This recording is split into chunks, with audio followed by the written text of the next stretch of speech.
2020년 6월 18일 목요일 정경심 교수님의 19차 공판이 있었습니다. 이날 공판에는 이상훈 코링크피 전 대표가 증인으로 출석했습니다. 이날 재판 기사 제목은 참 재밌는 게 많이 나왔는데 막상 클릭하면 무슨 내용인지 잘 모르겠어요. 기자가 재판 중간에 나가서 그런가 봐요. 법원, 조국 정경심, 증거인멸, 공범이면 처벌 못해, 질의 뭐 이런 식으로 기사가 많이 나왔습니다. 그런데 일반인의 시선으로 봤을 때 아니 증거인멸 공범인데 왜 죄가 없어? 왜 처벌을 못해? 기사를 보면 알 수 있겠지 하는 당연한 기대는 버리셔야 합니다. 기자도 자기가 무슨 말을 하는지 잘 모르고 기사를 써놨어요. 그냥 형법 155조의 법이 이래서 처벌을 못한다는 식으로 써놨습니다. 이건 기자들이 비겁하거나 모자란 겁니다. 지난 17, 18차 공판에서 조범동 증인이 나왔던 재판과 이번 이상훈 코링크피 전 대표가 나온 재판을 보면 이날 19차 공판에서 판사와 검사 사이에 오간 대화의 맥락을 이해할 수 있습니다. 인정혁 판사가 증거인멸 공범이면 처벌 못한다는 말을 하게 된 맥락을 이해하면 이 재판이 얼마나 세금 도둑인지 내가 이러려고 새벽 2시에 법원 주차장에서 차박까지 하면서 재판을 보는가 자괴감이 듭니다. 이날 재판은 시작부터 증인이 한 명 오지 않아서 시간이 널널했습니다. 그래서 재판부 성명사항부터 시작했는데 아마 사법부 역사상 가장 특이한 성명사항이 아니었을까 생각해봅니다. 재판부가 성명사항을 검사 측, 변호인 측, 언론사 측까지 출력해왔어요. 그래서 변호인 측이 허락하면 언론사 측에 주겠다고 했습니다. 그래서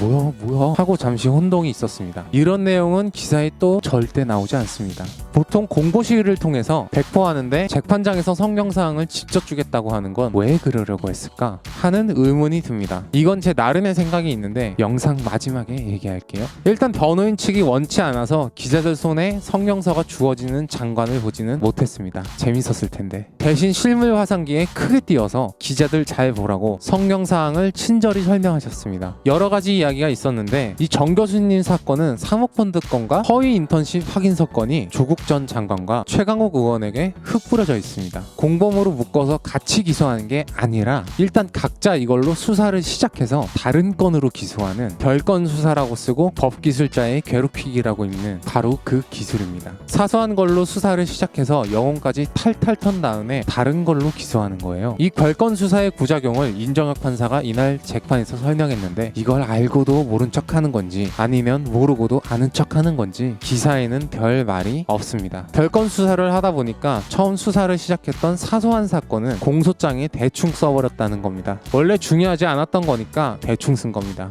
예를 들어 정 교수님 재판에는 조국 전 장관이 등장하지 않는데 조 전 장관의 재판에는 갑자기 인턴십 확인서를 같이 작성했다고 나옵니다. 심지어 부산에서 갑자기 서울로 위치도 바뀌고 호텔 인턴십 확인서를 작성한 사람을 마음대로 호텔 직원에서 조국 전 장관으로 바꿔버립니다. 이런 사소한 혐의로 수사를 시작해서 유재수 감찰 무마건으로 기소해야 하니까 인턴십 확인서 같은 건 공소장에 그냥 되는 대로 써버린 거예요. 재판장이 성명사항을 계속 읽고 설명해 주는데 다 듣고 보면 이 성명사항이 왜 이날 나왔는지 알 수가 있습니다. 대부분 사모펀드 건에 대한 내용인데 사모펀드 건 공소장에 구체적인 일시, 날짜, 행위가 다 빠져 있다는 겁니다. 이게 무슨 뜻이냐 하면 검찰은 범죄 사실을 소명해야 하는 의무가 있습니다. 정 교수님 공소장을 다시 꼼꼼히 읽어보니까 사모펀드 건에 대해서는 그냥 언론에서 이런 문제 제기를 하니까 대충 그걸 무마하려고 했음 이렇게 써 있어요. 공소장에 이렇게 대충 써져 있으면 증인신문을 통해서 그 구체적 사실을 검찰이 메꿔야 하는데 조범동 씨가 증인으로 나와서 메꾸기는커녕 공소장을 싹 다 뒤집은 거예요. 투자가 아니라 대여였고 그 구조를 설계한 사람은 자신이고 정 교수는 아무것도 몰랐고 진짜 블라인드 펀드여서 정 교수는 어디에 투자하는지 전혀 몰랐다 이렇게 증언을 해버리니까 공소장에 대충 써놓은 게 메꿔지지가 않고 오히려 구멍이 더 커진 거예요. 누가 언제 어디서 무엇을 어떻게 했는지는 하나도 안 써있고 왜만 써져 있는 공소장인 거예요. 나쁜 짓 하려고 그랬다 이것만 써있는 공소장인 겁니다. 그런데 그마저도 나쁜 짓은 딴 사람이 다 했대요. 그래서 재판부가 보기에 하도 어이가 없으니까 공소장이 이상하니 바꾸라고 성명사항까지 내면서 1시간 동안 얘기한 겁니다. 그 와중에 기자들이 간신히 이해했거나 검찰 눈치 보며 썼던 게 증거인멸의 공범이면 처벌이 안 된다 이겁니다. 우리나라를 포함해서 대부분의 나라는 본인의 죄에 대한 증거인멸죄가 없습니다. 대신에 뺑소니처럼 죄질이 더 나빠지거나 형량이 더 무거워지는 방식으로 처벌을 받습니다.